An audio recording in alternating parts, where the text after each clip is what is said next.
So this site, first off, is 40 years after the time period of Fort Loudoun. So Fort Loudoun that you guys have been to, of course, was a British fort built during the French and Indian War.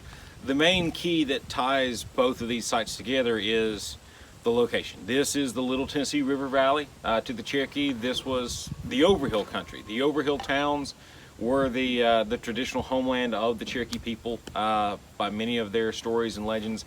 This is where their civilization came into being. Right over there, now underwater, was the village of Tuskegee, where later on in 1776, a young man named Sequoyah would be born. And about every mile or so up the river was another village. At the time of Fort Loudoun, the Cherokee Nation were arguably at their political and military height. They're making alliance with the British.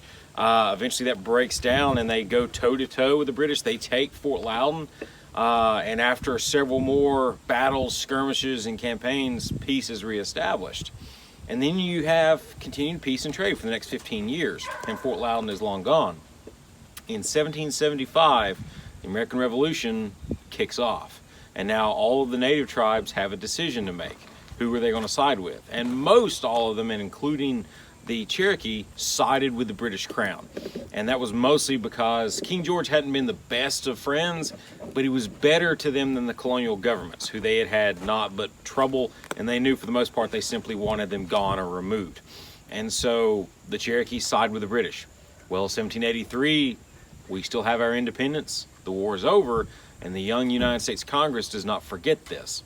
So rather, they sign peace with the British, they do not with the native tribes. And instead, rather than pay pensions, they start offering land west of the Appalachian Mountains, free land. Basically, if you can go, you can take it, you can hold it and defend it, it's yours. And so a lot of Rev War vets and other settlers start coming over en masse and coming into what we now know as East Tennessee, setting up, building small forts, fortifying their areas, forming militias, and of course the Cherokee launch raids to defend their homeland. The settlers launch brutal reprisals, the Cherokee then reprisals, and it's an endless cycle. For the next about 10 years, it goes and it goes and it goes. By about 1790, many of the villages in the Overhill towns had been laid waste. John Sevier murdered a lot of men, women, and children, burned towns to the ground, such as Chota. It was a very brutal time here in East Tennessee. And in 1790, there was enough folks on both the Cherokee side and in the U.S. government who basically said, look, we need to make a stop to this. We can't keep doing this. We need peace. We need trade. We want life to continue for both sides. And so the effort was made to draft up a treaty that would ensure peace. And it wouldn't come to fruition until 1794, but it began in 1790. 1790, they declared this whole area of Middle and East Tennessee as the territory southwest of the River Ohio, or the Southwest Territory. Knoxville was the capital, and in Kingston, right next to it, was built Fort Southwest Point. And it was garrisoned by regular soldiers of the U.S. Army, whose job was to keep the peace.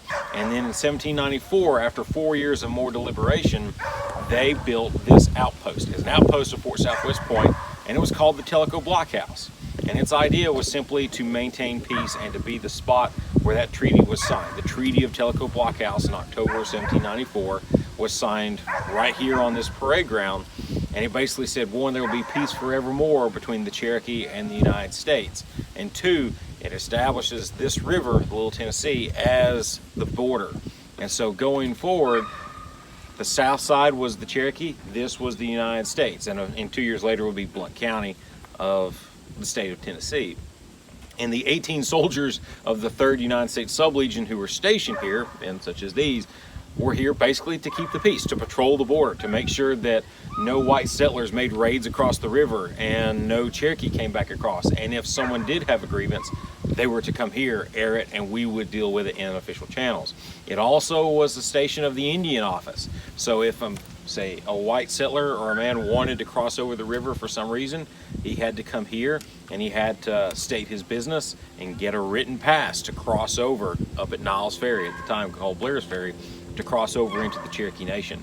And it was also home to the Tellico factory. In 1795, President Washington signed into being the 1795 Factory Act.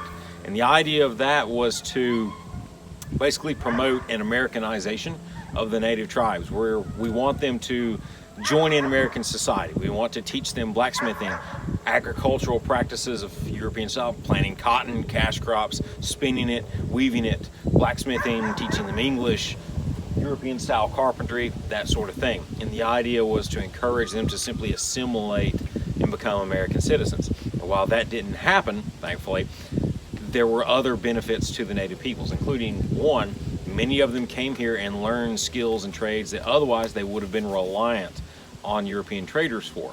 One was that young man named Sequoyah. Sequoyah came here when he was about 20 years old, and he learned to be a blacksmith. And Sequoyah, as a blacksmith, would eventually create a numbering system so he could keep accounts. And that in turn led him to create a writing system, what we know as the Cherokee syllabary. And it could be argued that not only did he learn to blacksmith here, but this was his first exposure to the written word. He would have witnessed military officers, the Indian agents, others, writing orders, writing letters, communicating via the written word, which was not something that the Cherokee had. And the fact that that is his first exposure to it, and he would eventually be the first man that we know of completely illiterate in any language by himself, creates a writing system from the ground up, which is a monumental feat for the Cherokee people. But the blockhouse would continue to be here. It was never attacked. There were never any battles here. It was basically a peacetime outpost. By 1809, the border had been shifted south to the Hiwassee River, and the garrison here was removed to the Hiwassee Garrison near modern-day Calhoun, Tennessee. But you still had an office of the Indian Agency that was here until about 1817. In 1819, the place was done, and they tore it down and dismantled it and just sold it off. Yeah, this was redone in the late 80s and 90s by TVA after they did their archaeological survey. So I mentioned the blockhouse was dismantled in 1819.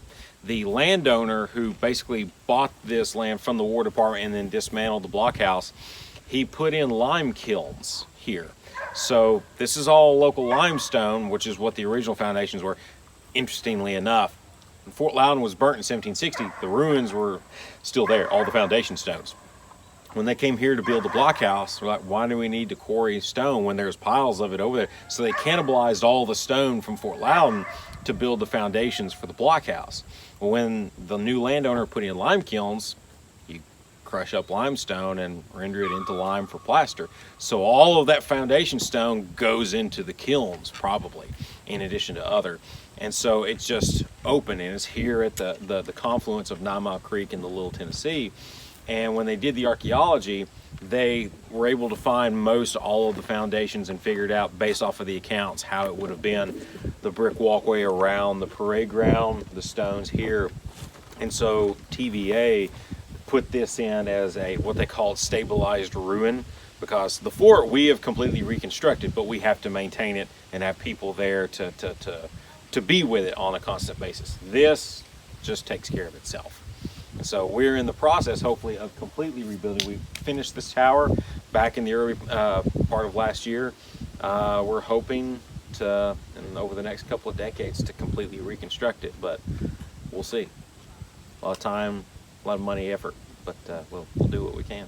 Would it be like buildings that are similar to the ones that are in Fort Loudoun? They were built differently. Okay. So for one thing, at Fort Loudoun, we know they had a pit saw, so they're sawing, they're doing English clapboard siding. Here, it would have varied. For one thing, the blockhouses, you can see it's dovetailed, but the way they did it, it's log cabin, quote unquote, style structure, but it's also different. When most civilians made a log cabin, you had plenty of gaps in between. They made this where you had almost no gaps whatsoever. It's very thin. It was very tight, because the idea of there were 3 blockhouses. This one identical one in that corner, and one twice as big over there. These are your main defensive structures. And so the idea is you want it impervious to most gunfire. And then these buildings here would have been flat front on the back side, same log style, with rifle slits because they're on the outside wall. And on the inside here, like this, would have been an outer porch. So you would have had a portico that comes over facing the parade ground. So it's a different style of architecture. And when you say parade ground, what was that for? That's this. So as you'll see here shortly, so you have the flagpole, but it's where the soldiers will form up. They'll march, they'll drill. and of course, I mean, your day-to-day operations. So in the morning, and the soldiers will muster out, and you'll have roll call. You'll check who's gone to sick bay, yada yada yada. It's where you do most of your work inside the fort as a soldier. And then of course we'll form up here, and we'll do a little bit of drill, a little march, and then we'll march outside the gate, and we'll demonstrate the loading and firing of the muskets.